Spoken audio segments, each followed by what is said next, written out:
Attention, si tu veux reproduire ça chez toi, fais bien attention à ça. Parce que moi, je me suis lancée, j'ai fait toute une traite, mais j'ai pas fait attention à ce détail. C'est la technique de rat quand tu veux pas payer 2 € par plainte. Et encore 2 €, je suis bien gentille. Certes, t'as beaucoup de gâchis, mais bon, ça reste quand même plus rentable. Parce que oui, du coup, tu jettes les 3/4 d'un carrelage. Juste pour faire 2 plaintes, mais bon, ça reste quand même plus rentable que de les acheter toutes faites. Ça m'a pris à peine 20 minutes, donc maintenant que c'est fait, on se lave les mains pour pas salir les murs et on s'y colle. Pour avoir une finition parfaite, Antoine coupe tous les angles à 45, puisqu'on veut que le joint de la plainte soit au même endroit que le joint au niveau du carrelage. Pour ça, on utilise la meuleuse avec un disque spécial carrelage. De mon côté, j'en colle les plaintes pour qu'Antoine n'ait plus qu'à les poser. Et on utilise des croisillons à plat pour bien laisser un jour entre le carrelage et la plainte, qu'on comblera avec du silicone. Et bien sûr, encore une fois, on nettoie le surplus de colle au fur et à mesure et on fait très attention au mur tout blanc puisqu'on a décidé de peindre avant. Et on n'oublie pas de faire la coupe sur la face avant de la plainte pour éviter les éclats comme ici. Et comme il faut toujours voir du positif, si un jour on a un carreau qui pète, on n'aura pas de mal à retrouver la référence. Non, sans rire, si vous avez une astuce pour enlever ça, je suis preneuse. Évitez de mettre 100 balles dans une porte juste pour 3 traits parce que oui, ça nous on l'a fait. Et on ne l'a fait qu'une fois. On a vite investi dans une défonceuse pour faire ça nous-mêmes. Donc pour ça, on commence par dessiner notre schéma pour pouvoir faire la même chose identiquement sur toutes les portes. Et ensuite, on vient tracer tous nos repères sur la porte. Et pour faire un peu différemment de ce qu'on voit dans le commerce, on a décidé de faire 5 traits et pas sur toute la largeur. Donc on fait 2 repères. Un repère où il y aura le passage de la défonceuse et un repère pour caler notre règle pour faire une rainure bien droite. Une fois que tout ça est fait, on peut démarrer à la défonceuse. Donc franchement, c'est très simple. Il suffit juste de prendre le coup, quitte à s'entraîner avec un vieux morceau de bois au début pour pas faire de loupé, puisque bien sûr, si on se loupe sur la porte, la porte est un peu foutue. Même si tout est rattrapable à la pâte à bois s'il faut, ça fait quand même chier. Donc là, vous allez me dire, bah ouais, mais ça fait dégueulasse, ça fait plein de froufrous. C'est une porte en carton. Bon, je vous dirais que c'est plutôt du MDF, moi. Je vous l'accorde, sur le moment, ça fait un peu peur, mais un petit coup de ponçage, c'est nickel. La porte centrée, elle vaut 38 €. Petite parenthèse, mais avant, elle en valait 20, mais bon, ça, c'est la shrinkflation. Et la même avec les traits, elle vaut 100 balles. Donc maintenant, vous savez comment. Comme promis, on vous emmène chez nous pour vous montrer les différentes portes qu'on a créées. Donc on commence avec une porte effet un peu Mondrian. Sur le palier, on a choisi de faire des portes identiques pour que ça reste cohérent. C'est ça aussi le gros avantage de les personnaliser soi-même. Au-delà du fait que ça permet de faire différemment de tout ce qu'on voit, on peut aussi du coup faire un côté d'une façon et l'autre côté d'une autre façon. Bon, cette porte en bois, c'est pas la même technique, mais elle est 100% fait maison. La porte verte que vous voyez là, c'est un peu le même principe, mais avec une ligne de plus que dans la location. Encore un autre modèle. Bon, on a terminé les travaux en 2020, mais comme vous le voyez, c'est toujours pas peint. Bon, comme on dit, c'est toujours le cordonnier le plus mal chauffé. Et dans la vidéo d'hier, je vous disais aussi qu'on n'avait pas le droit à l'erreur. Si on se trompait, c'était la pâte à bois, mais c'était pas terrible. Mais en fait, ici, je me souviens qu'on s'était bien trompé sur 2 motifs, dont le Mondrian. Et pour rattraper le décalage, on avait juste pris une mèche plus large. Et ça va aussi. La défonceuse qu'on utilise, c'est une Parkside. Donc elle nous a coûté grand maximum 40 €. Donc ça vaut le coup de l'acheter quand même, contrairement à ce que certains disent. Il y en a beaucoup aussi qui nous disent qu'ils voient pas l'intérêt de faire ça, mais en fait, c'est purement esthétique. Il n'y a pas vraiment d'intérêt matériel. C'est comme si on disait que peindre les murs en blanc, ça servait à rien parce qu'un mur, ça sert à délimiter une pièce. Là, je me suis dit, putain, je vais refaire de la colle. Putain, bah, elle est pas collée celle-là.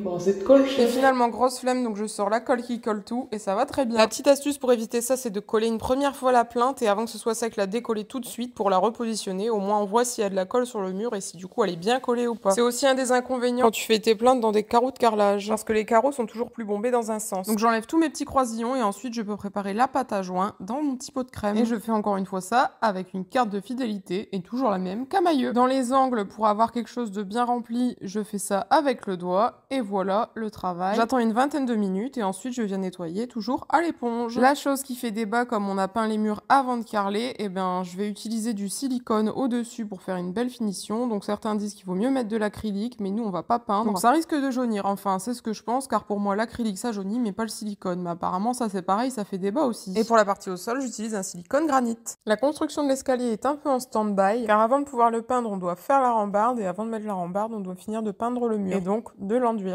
Je prends le relais pour l'enduit de finition car c'est vraiment pas la tasse de thé d'Antoine. On a encore changé d'enduit de finition, donc cette fois Antoine a pris celui-ci et quand j'ai vu enduit à joint et le schéma, je me suis dit ça va être la merde. Donc cette fois je me fais pas avoir, je fais un test, j'attends que ça sèche et ça se ponce super bien. Une fois que tout est enduit, on laisse sécher et on se met au ponçage. Donc cette fois on s'y met à 2 pour se voir avancer parce que clairement en ce moment on a l'impression de patiner dans la semoule. Antoine s'occupe de la partie au-dessus de l'escalier et moi je m'occupe du palier. Et cette fois on a fait tout à la main car trop galère de monter la girafe avec l'échafaudage qui était encore en place. Et c'est là que tu te rends compte qu'une girafe, ça change la vie quand même. Et dire que les 2 premières maisons, on les avait quand même fait entièrement à la main, avec une cale de ponce. On était encore jeunes et courageux à l'époque. Mais en 2 heures, c'était torché et on était super contents. Antoine s'occupe de peindre le plafond et ensuite, on va pouvoir enlever l'échafaudage pour pouvoir venir finir les enduits.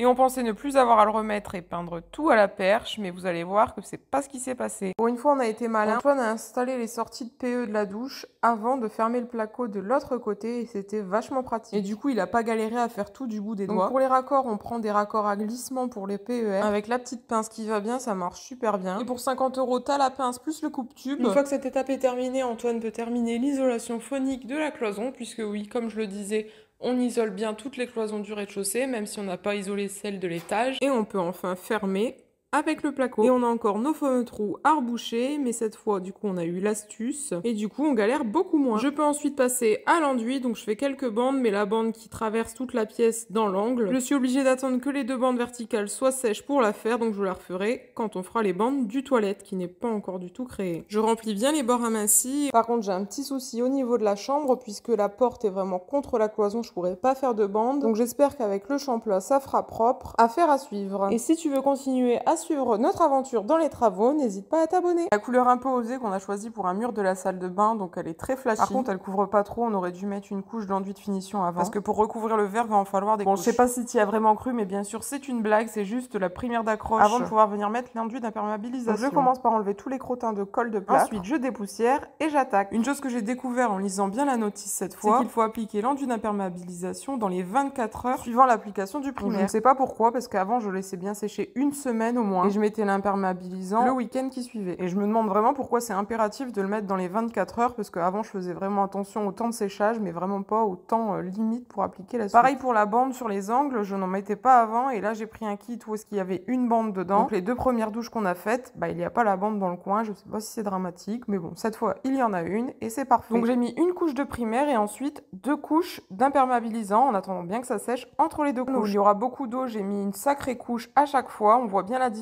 Et là où il y aura que quelques éclaboussures, je n'ai pas mis d'imperméabilisant.